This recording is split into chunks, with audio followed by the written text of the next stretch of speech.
안녕하세요. 책한민국입니다. 오늘 소개할 책은 밥 프록터, 부의 시크릿. 본문을 읽겠습니다. 성공은 당신이 선택하는 방향이다. 돈이 얼마나 있든, 몇 살이든, 어디에 있든, 누구든, 과거에 무슨 일을 했든, 현재 무슨 일을 하든 상관없다. 성공은 당신이 가기로 선택하는 삶의 방향이다. 성공은 당신의 선택이다. 꿈을 이루겠다고 결정하라. 그게 전부다. 성공이 이렇게 간단하다면 어째서 성공하는 사람이 별로 없을까? 결정만 하면 성공할 수 있다는 진실을 대부분이 모르기 때문이다. 자신이 모른다는 것조차 모른다. 그러니 성공을 누리는 사람이 드물다. 당신 뒤뜰에 금괴가 수천 톤이나 묻혀 있는데 당신이 모른다면 그게 무슨 소용이 있을까?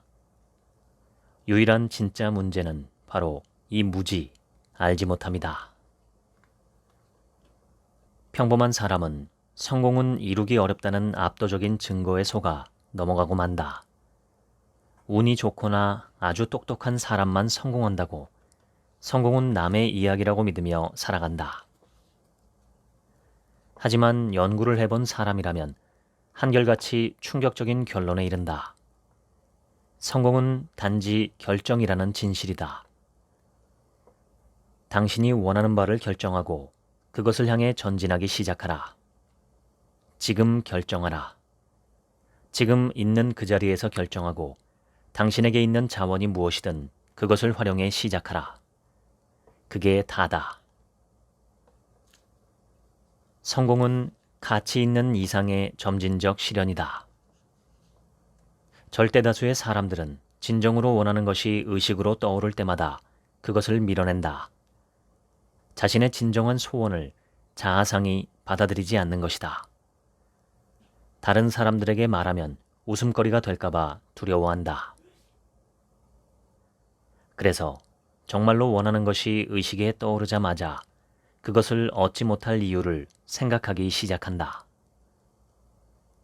사고가 잘못된 방향으로 프로그래밍 되어 있고 주변에 부정적인 사람들 뿐이고 적절한 정보와 지원을 얻지 못하기 때문에 대부분의 사람들은 산기슭에서 길을 잃고 헤맨다. 흔히 우리가 말하는 목표는 자동차나 돈, 건물 같은 것이다.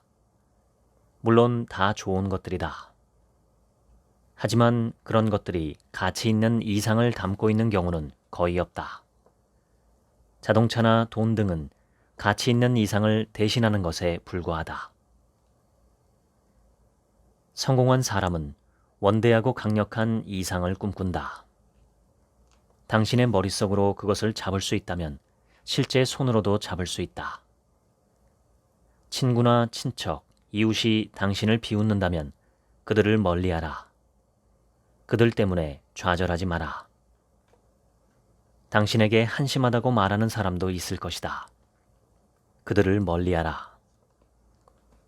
사람이든 이상이든 제도든 모진 저항을 견디고 나서야 비로소 위대해진다. 이를 이해하기 전에는 위대함을 이룰 수 없다. 우리가 달라지겠다고 마음먹으면 사랑하는 사람들이 먼저 반대한다. 그들은 변화를 두려워한다. 변화는 미지의 상황에 직면하는 것을 의미하기 때문이다. 위대한 도약을 이루려면 가장 가까운 사람의 저항부터 물리쳐야 한다. 엄청난 저항에 부딪히는 것은 행운이다. 저항이 있다는 건 우리가 하는 일이 위대하다는 증거다. 당신이 맞닥뜨린 엄청난 문제들을 0.001초 만에 해결할 수 있는 단 하나의 정신작용이 있다. 그것은 거의 모든 개인 문제나 사업상 어려움을 개선할 잠재력을 지녔다. 당신을 믿을 수 없을 만큼 눈부신 성공의 길로 인도할 수 있다. 바로 결정이다. 세상에서 가장 성공한 사람들에게는 한 가지 공통점이 있다. 그들은 결정을 내린다. 결정을 내리는 사람은 최정상에 오르고 결정을 내리지 않는 사람은 아무것도 이루지 못한다. 결정은 당신의 삶 전체를 지배한다. 당신은 이 능력을 스스로 길러야 한다. 확신을 가지고 결정을 내리는 것, 이것이 결정을 내리는 유일한 방법이다. 일단 결정을 내리고 나면 자신이 옳은 일을 하고 있는지는 고민하지 마라. 결정은 마음의 질서를 가져다 준다. 그리고 당연히 이 질서는 객관적인 현실, 즉 결과로 나타난다. 제임스 앨런은 우리는 은밀하게 생각하지만 이 생각은 겉으로 드러난다. 환경은 우리를 비추는 거울이기 때문이다 라고 썼는데 아마 결정을 염두에 두고 한 말일 것이다. 누구도 당신의 결정을 볼 수는 없다. 하지만 결정의 결과는 모든 사람이 본다. 결정력을 개발하지 못하는 사람은 파탄을 맞는다. 우유부단함은 내적 갈등을 유발하고 그래서 정신과 감정이 아무 예고도 없이 격렬한 전쟁에 휩쓸릴 수 있기 때문이다. 정신과 의사는 이러한 내적 전쟁을 양가 감정이라고 부른다. 옥스퍼드 사전에서는 양가 감정을 동일한 대상에 대해 상반된 감정이 공존하는 것이라고 정의한다. 이런 정신 상태에 놓인 사람은 살아도 산 것이 아니다. 기껏해야 그냥 존재하는 수준이다. 우주의 기본 법칙은 창조 아니면 붕괴다. 우유부단함은 붕괴로 이어진다. 뭘 해야 할지 모르겠어 라고 말하는 사람이 얼마나 많은가. 또 당신은 내가 뭘 해야 하지? 라는 생각을 얼마나 자주 하는가. 양가 감정의 원인은 우유부단이다. 하지만 양가 감정을 유발하는 진짜 요인은 따로 있다. 낮은 자존감 또는 자신감 결여가 진짜 범인이다. 존 F 케네디가 베르너 폰 브라운에게 인간을 달에 보냈다가 지구로 무사히 귀환시키는 로켓을 만들려면 무엇이 필요하냐고 물었을 때 브라운은 간단 명료하고 단도직입적으로 이렇게 대답했다. 그런 로켓을 만들겠다는 의지입니다. 우리는 스스로 생각하는 대로 된다. 우리의 생각은 궁극적으로 우리가 내리는 모든 결정을 지배한다. 당신의 모습은 당신 생각의 총체다. 생각을 통제하겠다고 지금 당장 결정하라. 나폴레온 힐은 말했다. 상황은 내가 만든다. 오래전 헬렌 켈러는 앞을 못 보는 것보다 더 안 좋은 게 있다고 생각하느냐는 질문을 받았다. 곧바로 그녀는 훨씬 더 안 좋은 게 있다며 이렇게 말했다.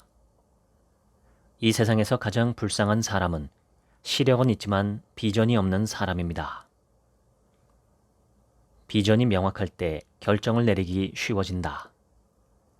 어떤 삶을 살고 싶은지 머릿속으로 정확하게 그림을 그려라. 우리는 비행기로 예약할 때 사전 예약을 한다. 자동차를 렌트할 때도 마찬가지다.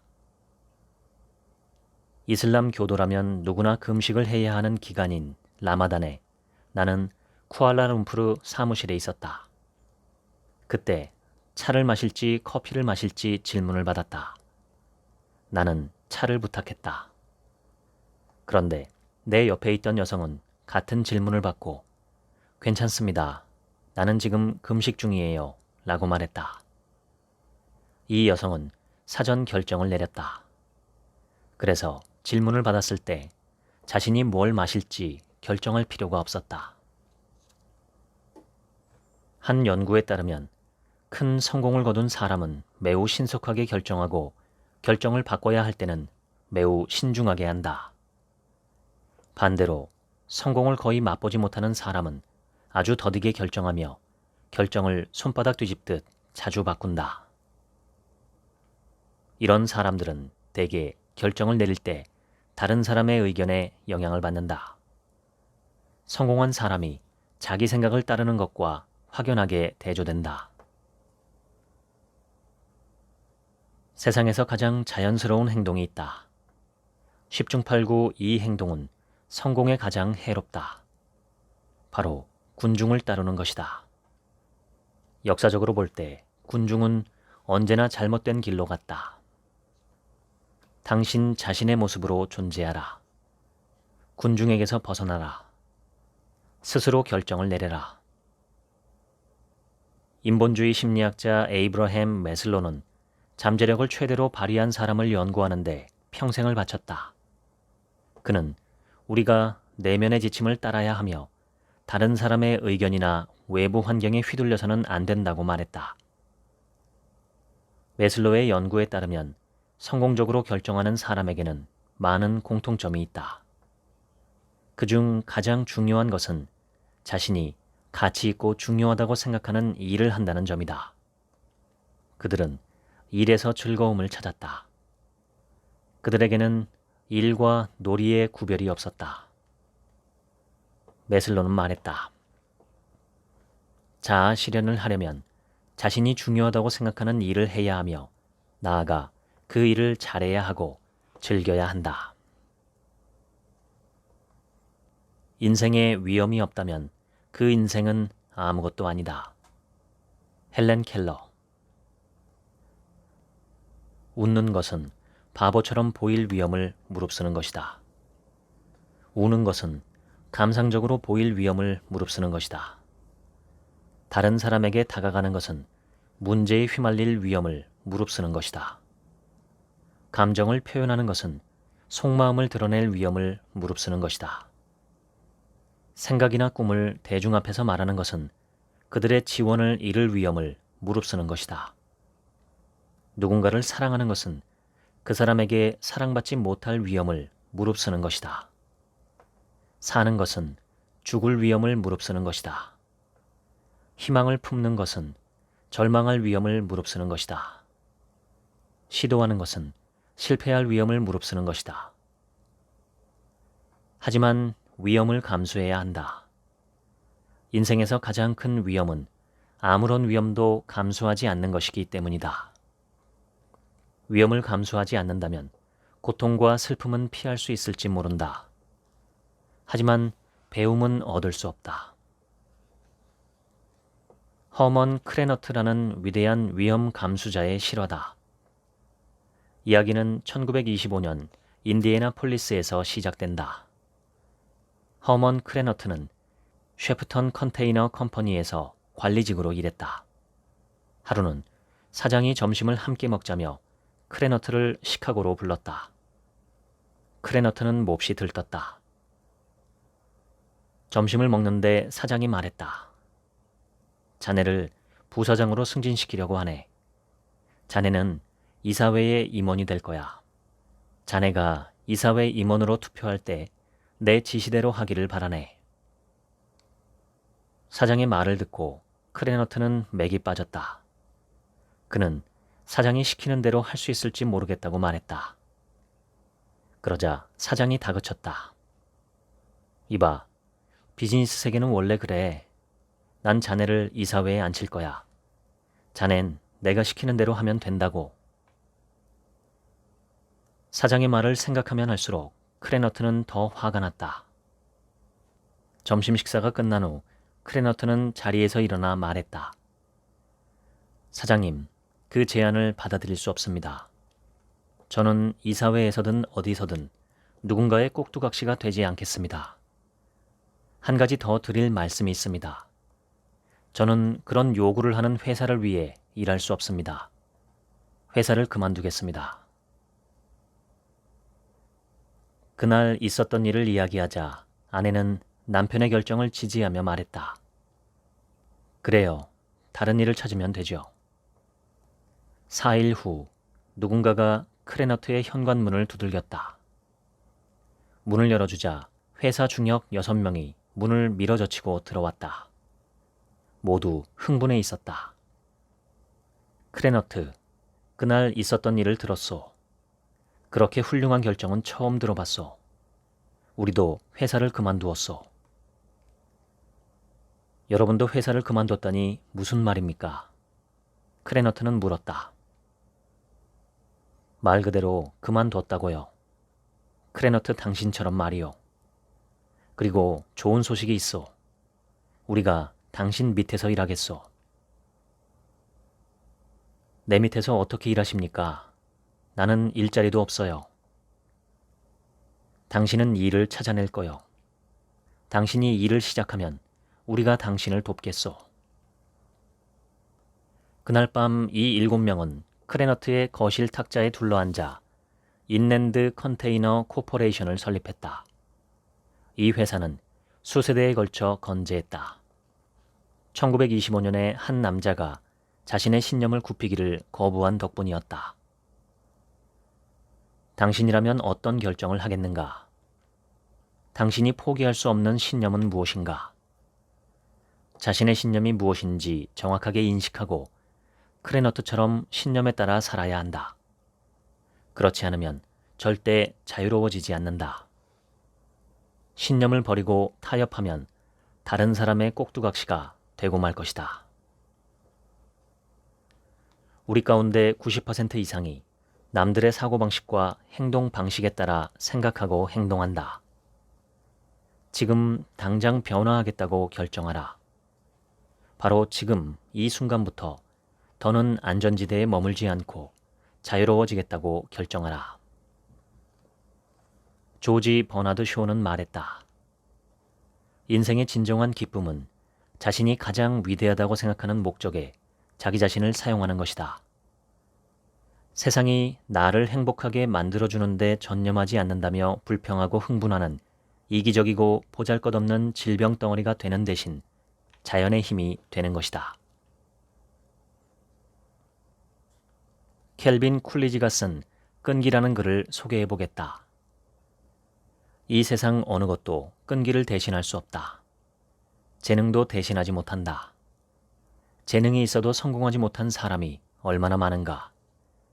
천재성도 대신하지 못한다. 교육도 대신하지 못한다. 이 세상에는 교육을 받은 낙오자로 가득하다. 오로지 끈기와 결정만이 무엇이든 이룰 수 있다. 끝까지 밀고 나가자 라는 슬로건이 인류의 문제를 해결해 왔고 앞으로도 그럴 것이다. 궁극적으로 끈기는 삶의 방식이다. 끈기라는 정신력을 키우려면 우선 뭔가를 간절히 원해야 한다. 소원을 이루겠다는 생각과 사랑에 빠져야 한다. 뭔가를 이루고 싶다는 소원에서 헤어나오지 못해야 한다. 그러면 끈기는 자연스럽게 생긴다. 포기하겠다는 생각 자체가 끔찍해질 것이다. 그 소원을 이해하지 못하는 사람은 흔히 이런 질문을 한다. 이유가 뭐죠? 그걸 왜 원하는 건가요? 끈기 있는 사람은 자신이 왜 원하는지 절대 모른다. 그들이 유일하게 아는 건 자신이 원한다는 것과 원하는 걸 얻어야 한다는 것뿐이다. 원하는 것을 얻으려면 행동해야 하고 행동하려면 원하는 것을 얻은 사람처럼 되어야 한다. 원대한 꿈을 품으면 현실은 중요하지 않다. 인간은 자기 삶과 살면서 얻는 결과를 책임질 때 그 결과를 다른 사람 탓으로 돌리는 일을 중단한다.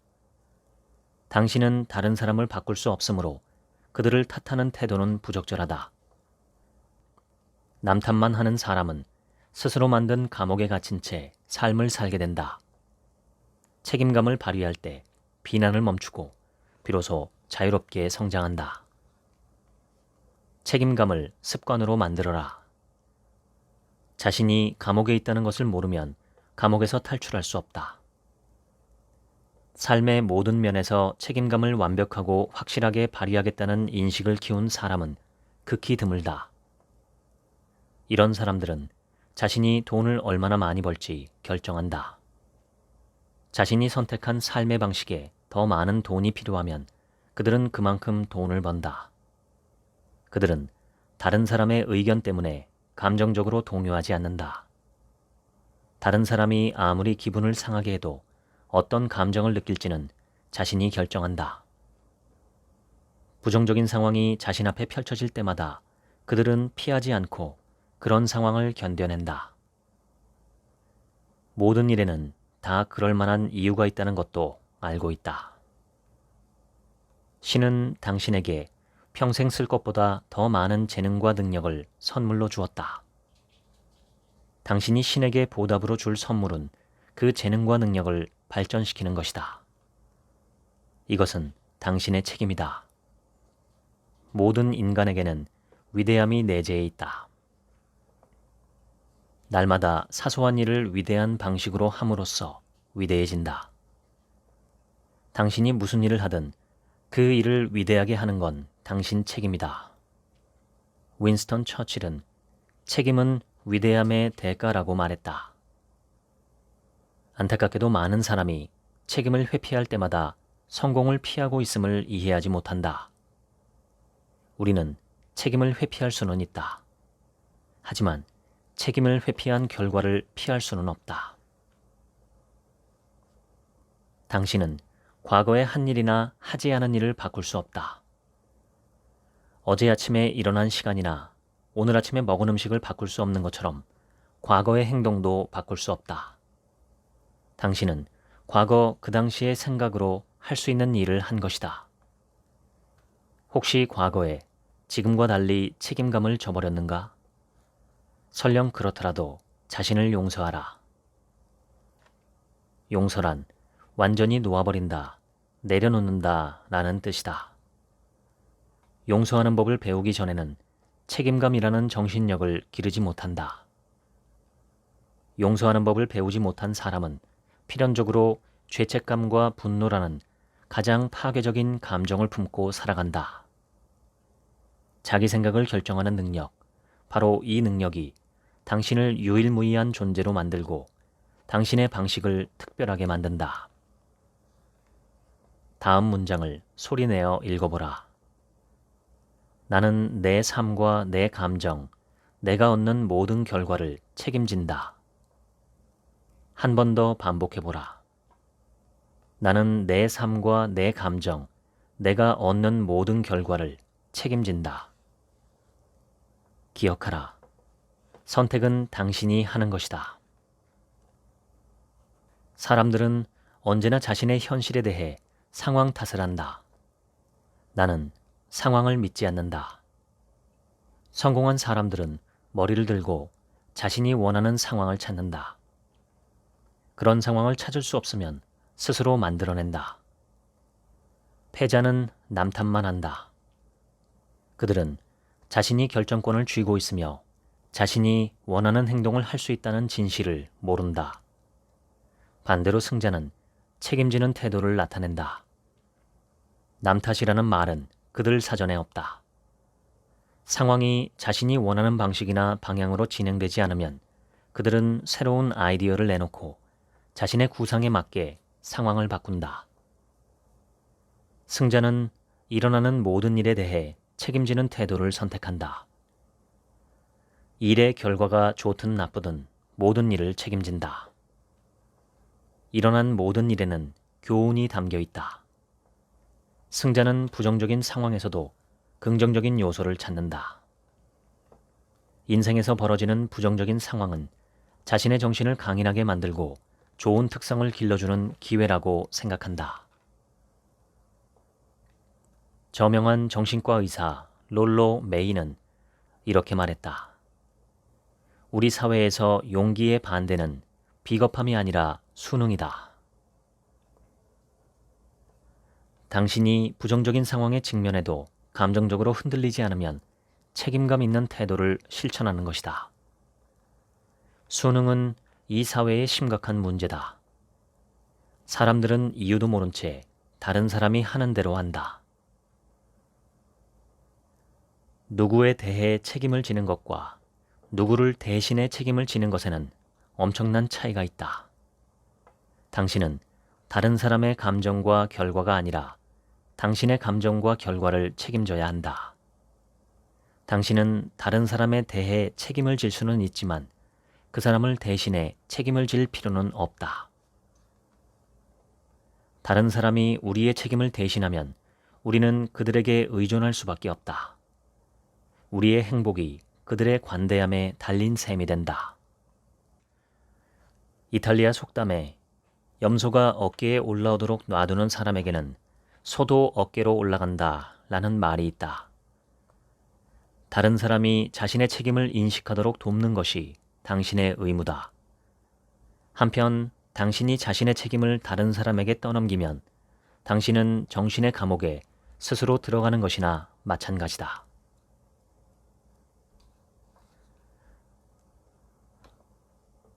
확신은 알미다.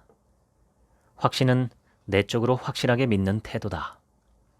무슨 일이 일어나든 누가 무슨 말을 하고 무슨 행동을 하든 중요하지 않다. 어떤 난관에 부딪히든 자신이 알고 있는 건 달라질 수 없다. 당신은 팔과 다리를 적절히 사용하면 똑바로 서서 방을 가로질러 걸어갈 수 있음을 확신한다. 방을 가로질러 갈 능력이 과연 자신에게 있을까 하는 의심은 전혀 하지 않는다. 하지만 지상에서 15m 높이에 걸린 줄에서 한 발 한 발 내디디면서 걸어가라고 하면 잘 걸어갈 수 있다고 확신할 수 있을까? 아마 그렇지 않을 것이다. 어쩌면 당신은 이런 예는 너무 억지스러워 라고 생각할지 모른다. 하지만 억지가 아니다.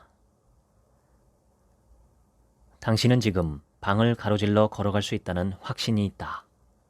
그런데 당신 인생에서는 이런 확신이 없었던 시기가 있었다. 당신은 갓 태어난 아기였을 적에는 걸을 수 없었다. 심지어 서 있지조차 못했다. 서고 걷기는 당신이 배워야 했던 일이다. 걷는 일이 지금은 아무것도 아니겠지만 과거에는 걷기에 대한 확신을 길러야 했다. 당신은 살면서 많은 것을 배우는데 걷는 법 배우기는 쉬운 편이 아니다. 언젠가 뇌졸중으로 쓰러지거나 사고를 당해 걷는 능력을 잃은 성인들을 대상으로 강연을 한 적이 있다. 그들은 걷지 못하던 때로 돌아가 처음부터 걷기를 다시 배워야 했다. 그들은 내게 그 과정이 무척 힘겨웠다고 한 목소리로 말했다. 나이아가라 폭포의 협곡 위로 줄을 설치하고 그 위를 걷는 사람들이 있다. 만약 그들이 건너편으로 도달할 수 있다는 확신이 없었다면 그런 행동을 생각이나 했을까? 확신은 대가를 치를 준비가 되어 있을 때 기를 수 있는 정신 상태다. 얻게 될 보상에 비하면 치러야 할 대가는 작다는 것을 이해해야 한다. 당신의 마음은 당신이 할 수 없는 일은 절대 소원하지 않는다. 당신의 마음에 무슨 소원이 있든 당신은 그 모습이 될 수 있고 그 일을 할 수 있고 그것을 가질 수 있다. 당신은 할 수 있다. 그 일이 어떻게 이루어질지는 중요하지 않다. 그 일이 반드시 이루어진다는 걸 아는 것이 중요하다. 확신은 자유롭고 창조적인 삶의 핵심이다. 이 세상에는 확신이 없는 괜찮은 사람들로 가득하다. 그들은 확신을 잘 갖지 못한다. 해를 거듭할수록 계속 확신을 잃는다. 그들은 자신이 변화를 만들 수 있다는 확신이 없다. 훌륭한 사람인데 확신이 부족한 사람이 수백만 명에 이른다. 그중 많은 사람은 지적 수준이 높다. 뛰어난 자격증을 보유하고 있다. 하지만 확신은 갖지 못한다. 그리고 확신이 부족한 이유도 모를 때가 많다. 행동하지 않는 신념은 쓸모없다. 독일 철학자 괴테는 이런 말을 했다. 뭔가를 할 수 있으려면 먼저 뭔가가 되어야 한다. 뭔가를 하는 것, 다시 말해 행위는 정신에 이미 일어난 일을 외부로 표현하는 것이다. 행동은 저절로 자동으로 나타나야 한다. 우리가 아는 한 당신은 기적 같은 정신력을 부여받은 유일한 생명체다. 당신은 위대한 일을 할 능력이 있다. 인간은 쓸데없는 잡담을 하거나 무의미한 활동을 하며 하루를 보내도록 만들어지지 않았다. 성장하고 탁월한 인식을 키우고 상상할 수 있는 모든 즐거운 일을 누리는 것. 이것이 우리의 본분이다. 성공한 사람은 자신이 생각한 대로 되었다. 생각은 언제나 행동을 일으킨다. 가만히 생각해보면 당신이 하는 모든 움직임이 행동이다. 돈은 훌륭한 종이지만 나쁜 주인이기도 하다. 프랜시스 베이컨. 돈이 전 세계에서 교환 수단으로 인정되고 이용되는데도 세계 어느 학교에서도 돈 벌기를 가르치지 않는 것이 나는 좀 이상하고 슬프다고 자주 생각해왔다. 이런 생각을 내비치면 흔히 이런 반응이 돌아온다. 누구나 이미 돈 버는 법을 알고 있습니다. 틀린 말이다. 안타깝게도 97%의 사람이 돈 버는 방법을 배워보지도 못한 채 살다가 죽는다. 그들의 무지는 다음 세대까지 이어진다. 돈 버는 법 배우기는 자동차 운전하는 법 배우기보다 어렵지 않다. 그런데 우주선 조종법을 배워 달까지 간 사람들이 부를 축적하는 방법은 배우지 못하는 경우가 있다. 오래전 조지 버나드 쇼는 돈에 관해 이런 말을 했다. 부자가 되는 것은 모든 사람의 의무다. 가난은 죄악이다. 그가 한 이 말은 수많은 논쟁을 불러일으켰다. 하지만 당신은 버나드 쇼의 이 강력한 두 문장을 인정해야 한다. 돈 버는 일에 관심 있는 사람이라면 그의 말을 이해해야 한다. 돈은 무엇인가? 돈은 당신이 제공하는 봉사, 즉 서비스에 대한 보상이다. 가치 있는 봉사를 많이 제공할수록 더 큰 보상을 얻는다. 버나드 쇼는 당신과 내가 서로 섬기기 위해 이 행성에 태어났다고 믿었다. 어떻게 하면 다른 사람에게 더 가치 있는 봉사를 할 수 있는지 다양한 방법을 생각하면 지적으로 그리고 영적으로 성장하게 된다.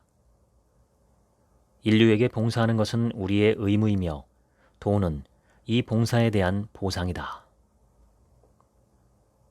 사고력을 발휘하지 않으면 버나드 쇼의 말은 냉혹하고 엉터리처럼 보인다. 개인적으로 나는 버나드 쇼가 사람들의 생각을 자극하려고 자기 방식대로 이 말을 했다고 생각한다. 사도 마태는 버나드 쇼보다 1900년 앞서 본질상 똑같은 말을 했다. 무릇 있는 자는 받아 풍족하게 되고 없는 자는 그 있는 것까지 빼앗기리라. 마태복음 25장 29절. 얼핏 보면 대단히 불공정해 보이는 말이다.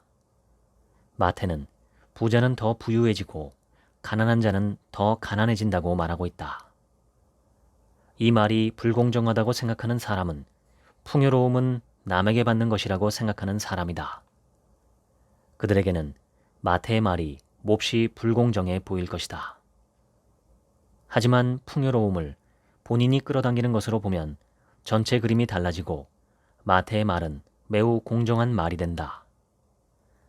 부유한 사람은 번영과 풍요를 생각하기에 번영과 풍요를 더 많이 끌어당긴다. 반면 가난한 사람은 결핍과 한계를 생각한다. 그들은 결핍과 한계를 끌어당긴다. 풍요로움은 우리가 스스로 자신에게 끌어당기는 것이다. 우리는 풍요를 우리 삶에 끌어당긴다. 당신이 지갑이나 주머니에 넣은 종이는 돈이 아니다. 잉크로 숫자를 인쇄해 넣은 종이일 뿐이다. 그 종이는 돈을 표현하지만 돈은 아니다. 돈은 아이디어다. 돈을 버는 것은 지폐 뭉치와는 아무 관련이 없다. 돈 벌기는 어떤 의식을 추구하느냐와 관련 있다. 샘 칼레누이크는 아마 내가 아는 사람 중 돈 버는 법에 대해 가장 많이 아는 사람일 것이다. 그런데 그가 자기 직원들에게 많은 돈을 버는 법에 관해 설명하는 것을 들어보면 돈 이야기는 없다. 오히려 사람들을 사랑하고 돕고 그들에게 봉사하라고 이야기한다. 그는 긍정적인 진동을 일으키고 승자들과 어울리고 다른 사람의 잘못을 눈감아주고 사람들이 원하는 것을 얻도록 도우라는 메시지를 전한다. 이러한 모든 말이 모호하게 들릴지 모른다. 핵심이 없다고 느껴질 수 있다. 하지만 위대한 작가들은 모두 이렇게 쓴다. 가난의 원인은 빈곤의식이다. 빈곤의식은 결핍과 한계를 보고 듣고 냄새 맡고 생각하고 느끼게 만든다. 빈곤의식을 지닌 사람들의 대화를 들어보라. 그들이 말하는 내용은 온통 결핍과 한계, 시련뿐이다. 그들의 생각과 감정, 행동은 그들이 뿌리는 씨앗이다. 그들의 수확물은 결핍과 가난이다. 그들은 이렇게 생각한다. 뭐하러 더 많은 걸 바라야 해? 우리 가족 중 더 많이 가진 사람은 아무도 없잖아. 우린 원래 가난해. 이건 우리 잘못이 아니야. 정부 잘못이지. 정부는 우리에게 더 많은 지원금을 줘야 해. 정부는 부자들한테서 돈을 거두어 우리에게 줘야 해. 부자들은 가진 돈을 다 쓰지도 못할 거야. 이건 공정하지 않아. 빈털터리가 되는 건 일시적인 상황이다. 하지만 가난하게 사는 건 마음가짐의 문제다. 가난한 사람이 복권에 당첨된 사례를 찾아 조사해보라. 그들은 당첨금을 금방 모조리 써버리고 한 푼도 남겨두지 않는다. 돈은 빈곤 의식을 지닌 사람과는 함께 지내지 못한다. 돈을 버는 방법에는 딱 두 가지가 있다. 한 가지는 사람이 일해서 버는 방법이고 또 한 가지는 돈이 돈을 버는 방법이다. 경제적 독립을 꿈꾼다면 이 둘을 모두 활용해야 한다. 당신의 일과 관련해 가장 중요한 점은 그 일을 사랑하느냐다. 버는 돈의 양이 가장 중요한 게 아니다. 인생에서 가장 큰 만족감을 느끼는 사람들은 일과 놀이의 구별이 없는 사람들이다. 친구여, 이것이 풍요로운 삶의 핵심이다. 현재 처한 상황이 어떻든 당신은 즉각 앞으로 나아가 목표를 세워야 한다. 짜릿함과 두려움을 동시에 안겨주는 원대하고 신나는 일을 달성하겠다는 목표를 세워야 한다. 목표는 당신의 정신을 온통 사로잡을 정도로 멋져야 하고 당신의 영적인 가치와 조화를 이루어야 한다. 인생과 기꺼이 바꿀 수 있는 목표를 세워라. 깨어있는 모든 시간에 당신의 생각을 지배하는 목표, 당신이 전념하는 목표여야 한다. 성공한 사람들은 누구 하나 빠짐없이 내가 한 말이 성공의 기본 중 기본이라고 생각한다. 그들은 많은 면에서 각기 다른 생각을 가졌지만 목표와 관련해서는 만장일치로 동의한다. 나는 오로지 목표만 본다. 그러면 장애물은 반드시 사라진다. 나폴레온 힐. 미국의 위대한 철학자이자 심리학자 윌리엄 제임스는 귀중한 조언을 남겼다. 인생을 바꾸려면 딱 세 가지만 기억하라. 첫째, 즉각 변화하라. 둘째, 대담하게 변화하라. 셋째, 예외를 두지 마라. 철학자 빅터 프랭클은 이렇게 썼다. 인간에게서 모든 것을 빼앗아가도 단 한 가지는 빼앗지 못한다. 인간이 가진 최후의 자유, 어떤 상황에서든 자신의 태도와 삶의 방식을 선택할 자유는 빼앗지 못한다. 현재 당신은 수천 가지 문제에 직면해 있을 수 있다. 문제 중 대부분은 당신이 통제할 수 없는 것들이다. 하지만 당신이 완벽하게 통제할 수 있는 것이 하나 있다. 바로 당신의 태도다. 부정적인 상황에 직면했을 때 자신의 태도를 통제하지 못하면 당신이 할 수 있는 건 한 가지, 상황에 휘둘리는 것뿐이다. 태도에 대한 통제권을 놓아버려 상황에 휘둘리느냐, 아니면 그 통제권을 잡고 상황에 대처하느냐, 이 두 가지의 접근법이 낳는 최종 결과는 극과 극이다. 당신과 나는 이 세상에 잘못된 것들이 많다는 것을 알고 있다. 그런데 불행하게도 어떤 사람들은 그런 잘못된 것만 본다. 이런 사람들은 암울하고 제한된 삶을 산다. 그들은 불행하며 진정한 성취를 거의 누리지 못한다. 그들의 삶은 결핍과 한계의 삶이다. 그들의 삶에서는 한 가지 나쁜 일이 사라지면 다른 나쁜 일이 생기는 것 같다. 안타깝게도 그들의 태도가 문제의 원인이다. 대개 그들은 자신이 왜 그런 삶을 사는지 이유를 모른다. 그래서 더 안타깝다. 반대로 언제나 승리하는 사람들이 있다. 그들은 자신의 분야에서 진정한 거물이다. 좋은 일이 계속 생기니 운이 좋은 사람이다. 어디를 가든 주변에 있는 좋은 것에 초점을 맞춘다. 많은 사람은 태도라는 말이 너무 모호하고 다양한 해석이 가능해서 한마디로 정의할 수 없다고 말한다. 하지만 승자는 그 말에 동의하지 않는다. 그들은 태도를 정의하고 이해할 수 있음을 안다. 누구나 자신의 태도를 통제할 수 있다는 것도 안다. 로마의 위대한 철학자 세네카는 말했다. 가장 강한 사람은 스스로를 통제하는 사람이다. 먼저 당신은 어떤 생각을 할지 선택한다. 이 선택이 태도가 시작되는 지점, 태도가 형성되는 첫 번째 단계다. 생각은 에너지다. 생각을 내면화하고 생각의 감정이 결부되면 태도를 형성하는 두 번째 단계가 시작된다. 몸과 마음을 포함해 당신 존재 전체가 새로운 진동을 일으킨다. 이 진동을 인식하는 것을 감정이라고 한다. 이어서 감정은 행동이나 품행으로 표현된다. 이것이 태도 형성의 세 번째이자 마지막 단계다. 여기에서 인생의 결과가 생긴다. 로마 황제 마르쿠스 아우렐리우스도 똑같은 의미의 말을 했다. 인간의 삶은 생각이 만드는 것이다. 인생에서 당신이 얻는 결과는 당신의 생각과 감정, 행동이 표현된 것이다. 반응하면 지고 대처하면 이긴다.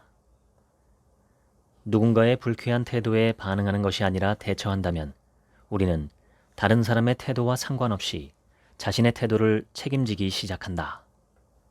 우리는 객관적으로 그들의 말을 듣고 행동을 관찰할 것이다. 상대의 부정적인 말에 감정 상하지 말아야 한다. 누군가가 당신에게 직접 나쁜 말을 쏟아내도 감정이 흔들리는 것을 허용하지 마라. 누군가가 당신에게 직접 부정적인 말을 할 때마다 스스로 이런 말을 반복해야 한다. 당신이 나에 대해 뭐라고 생각하고 말하든 상관없어. 난 내가 가치 있는 사람임을 알고 있어. 이 연습을 할 기회는 무수히 많다. 안타깝게도 안 좋은 태도를 보이는 사람이 많기 때문이다. 승자는 소수다. 그들은 인류의 5%에 불과하다. 진정한 승자는 태도를 통제하는 일의 대가다. 대개 그들은 모두가 부러워하는 대상이다. 연구에 따르면 인류의 절대 다수는 자신이 창조적이라고 생각하는 법이 없다. 대부분의 사람들은 창조성을 작가나 음악가, 예술가, 배우를 묘사할 때 쓰는 특별한 단어라고 생각한다. 인류의 95%는 자신을 창조적인 존재로 생각하지 않는다. 하지만 우리는 모두 창조적인 존재다. 창조적인 능력 덕분에 당신에게 힘이 생기는 것이다.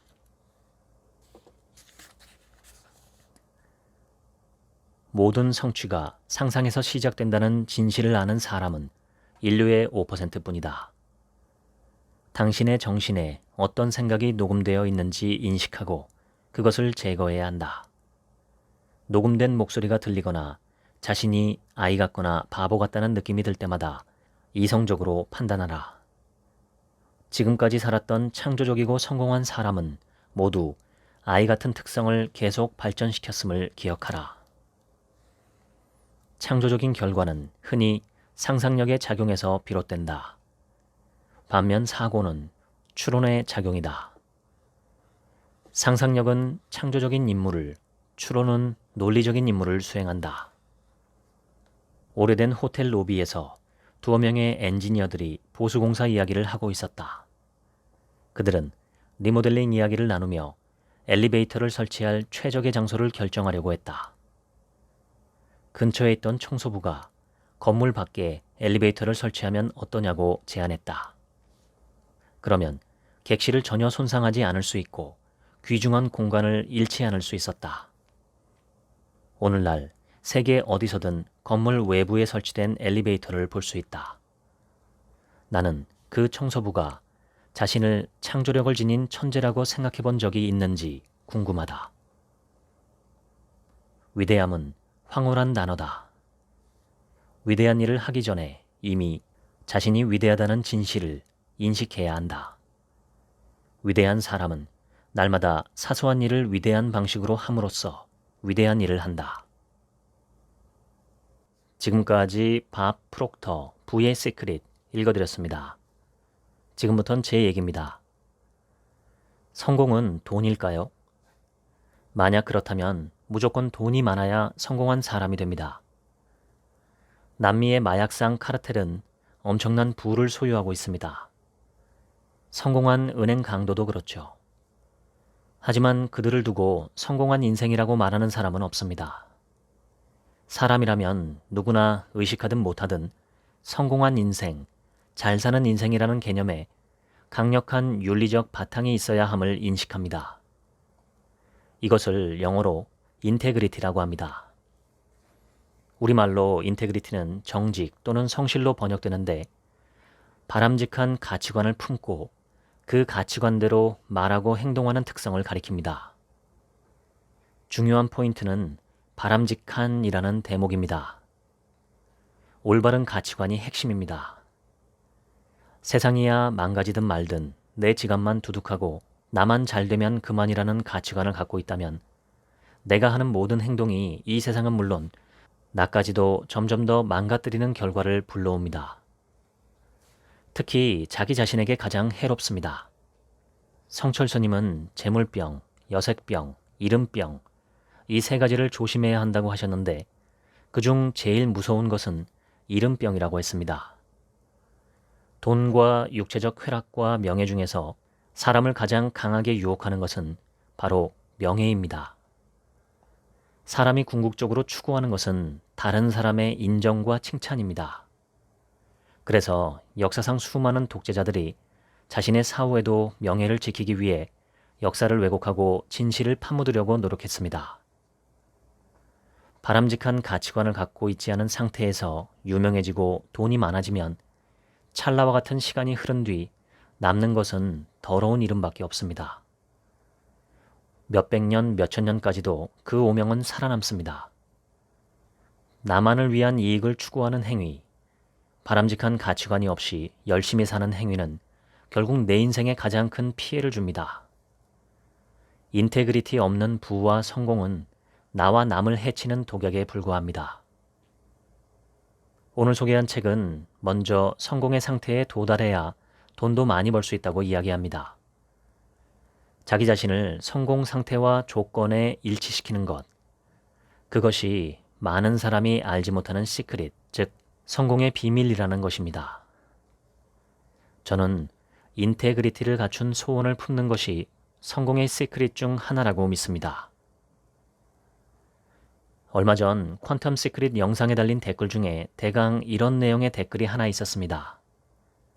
신림동 묻지마 칼부림 사건의 피해자는 평소 어떤 상상과 소원을 품고 있었기에 묻지마 칼부림이라는 끔찍한 결과를 자신의 삶에 끌어당겼을까? 이 말은 시크릿 뉴가 틀렸다는 것을 증명하기 위해 댓글 쓰신 분이 한 말입니다. 그 사건의 피해자가 자신에게 그런 끔찍한 일이 발생하도록 소원하고 바라지는 않았다는 것은 누가 봐도 자명합니다. 그런데도 그런 일이 생겼으니 시크릿적 사고는 틀렸다는 겁니다.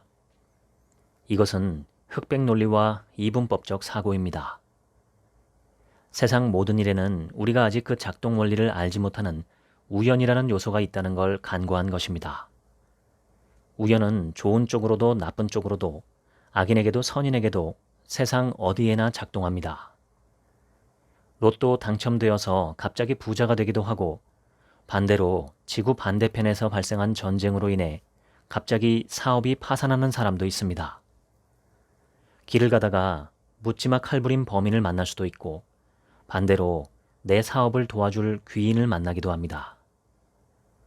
우연의 힘은 시크릿의 힘과 함께 이 세상을 만들어가는 여러 힘 중 하나라고 생각합니다.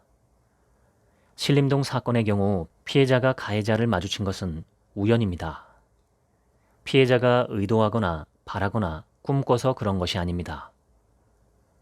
아무리 선하고 아름다운 뜻을 품은 사람이라 해도 우연에 의해 그 뜻이 꺾이는 사례가 역사적으로도 많았습니다. 반대로 필연적으로 그 뜻이 꺾여야 마땅한 상황에서도 불굴의 의지와 소원으로 기적을 이루어낸 경우도 역사에는 많습니다. 우리 삶과 이 세상은 흑백으로 나눠져 있지 않습니다. 총 천연색이고 회색의 중간지대가 많습니다. 우연이라는 회색지대에 대해서 우리가 아는 것은 거의 없습니다. 시크릿류 서적들의 주장의 톤이 강한 것은 사실이지만 그렇다고 현실적으로 그것이 작동하는 케이스가 있다는 점을 무시할 수는 없습니다. 우리는 알지 못하는 부분에 대해서 신중할 필요가 있습니다. 인간의 성공에 기여하는 것을 크게 둘로 나눈다면 선천성과 후천성이 있습니다. 네이처냐 널처냐 하는 유전과 양육 또는 유전과 환경 논쟁의 초점도 선천성과 후천성입니다. 선천성과 후천성의 시선은 시대에 따라 이리저리 기울었지만 요즘 시대의 과학은 선천성이 후천성보다 좀 더 큰 영향력을 갖고 있다는 쪽으로 기울어진 편입니다. 즉, 타고난 게 더 큰 영향을 미친다는 거죠. 저는 여기에 두 가지 중대한 착오가 있다고 생각합니다. 첫째는 나비 효과입니다. 세상이 돌아가는 원리를 보면 우리가 보기엔 전혀 무관할 것 같은 아주 작은 요소가 어마어마한 큰 변화를 일으키는 촉발제가 되는 경우가 있습니다. 인생도 그렇습니다. 저는 이것을 폭발력이라고 표현합니다. 원자폭탄의 원리는 원자 핵 분열 시 발생하는 엄청난 에너지를 이용하는 것입니다. 원자는 우리 눈에 보이지도 않는 작은 물질인데 그 안에 그렇게 거대한 에너지를 품고 있습니다. 저는 인간도 그렇다고 생각합니다. 지금 조건이 맞지 않아서 또는 스스로 깨우치지 못해서 그냥 대부분이 살던 대로 평범하게 살 뿐이지 만약 조건 형성과 자각이 이루어진다면 인간에게는 핵폭탄 이상으로 거대한 힘을 뿜어낼 수 있는 잠재력이 숨어 있다고 봅니다.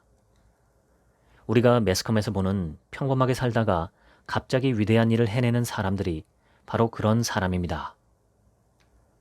역사상 위인들도 태어날 땐 우리와 똑같은 평범한 사람이었습니다. 그러나 환경이 만들어지고 자각이 번뜩 폭발하는 순간 그들은 위인이 되었습니다. 그들이 위인이 될 수 있다면 왜 우리는 될 수 없을까요? 예전에 지인들과 이야기하다가 붓다 이야기가 나왔습니다. 저는 시타르타라는 2600년 전의 인도 젊은이가 깨달은 붓다가 되어 인류를 변화시킬 수 있다면 우리에게도 그런 잠재력이 있다고 말했습니다. 그랬더니 지인 한 명이 붓다는 신적인 존재인데 왜 그런 존재와 우리를 비교하느냐고 반문했습니다. 하지만 2600년 전의 붓다는 바로 그런 의문에 대해 정면으로 반박했습니다. 붓다는 특별한 사람이라 그럴 수 있고 나는 그런 사람이 아니니까 그럴 수 없다는 생각은 틀렸다고 분명히 경고한 것입니다. 누구나 위대한 사람이 될 수 있다는 것은 인류의 위대한 스승들이 한결같이 해온 말씀입니다. 이 책 주장대로 일상에서 사소한 일을 위대하게 해나가면 됩니다. 우리에게는 핵폭탄보다 더 큰 잠재력과 폭발력이 숨어 있기 때문에 그것이 폭발하는 순간 우리가 타고난 유전과 한계의 영향력은 0에 가까워질 수 있습니다. 다만 그런 경우가 극히 적다는 게 현실이죠. 그래서 사람은 생긴 대로 살아야 한다. 송충이는 솔잎을 먹어야 한다. 이런 이야기가 진실로 퍼져 있다고 저는 생각합니다. 그런데 침팬지와 인류의 유전자 차이가 1.2%입니다. 100% 중에 1.2%의 차이가 어떤 결과를 만드는지 생각해 보시길 바랍니다. 침팬지와 나의 유전적 차이가 1.2%라면 역사상 위대한 사람들과 나의 유전적 차이는 몇 %쯤 될까요?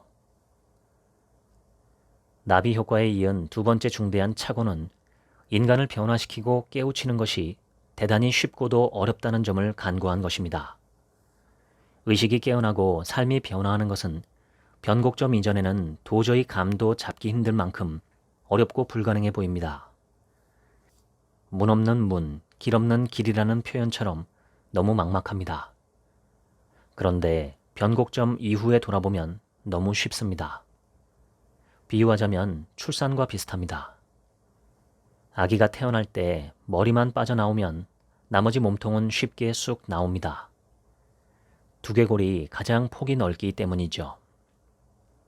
머리가 빠져나오기 직전까지가 산통이 가장 심한 지점입니다. 일단 머리가 빠지면 산모의 고통은 순식간에 0에 가깝게 줄어듭니다. 인간의 의식이 변하는 변곡점을 아이의 머리가 산도를 통과하는 순간이라고 표현하면 통과하기 전까지는 죽을 것처럼 힘들고 통과하는 게 도저히 상상이 되지 않지만 일단 통과하는 순간에는 일사천리입니다. 삶을 한 단계 업그레이드 시키는 깨우침이나 의식 변화가 바로 꼭 그렇습니다. 변곡점 전까지는 너무 어렵고 변곡점 후에 보면 별로 한 것도 없는데 엄청난 변화가 일어나 있다는 걸 느낍니다. 저는 제 의식의 아주 작은 일부분에서만 변화를 경험했는데 그것만으로도 삶의 큰 변화를 체감했습니다. 선천성이 인생을 좌우한다는 판단은 성급한 감이 있습니다. 표면만 보고 형식만 보고 본질은 보지 못한 느낌이 있습니다. 우리는 인간의 가능성과 잠재력에 대해 아직 모르는 게 많습니다. 열린 마음으로 각자 자기 자신의 가능성을 바라보시면 좋겠습니다. 스스로 자기 자신을 왜소하게 보지 마시길 바랍니다. 누군가 위대한 일을 했다면 나에게도 그런 힘이 있다는 것을 생각해 보시기를 바랍니다. 지금까지 책 한 민국의 하루치 생각이었습니다. 감사합니다.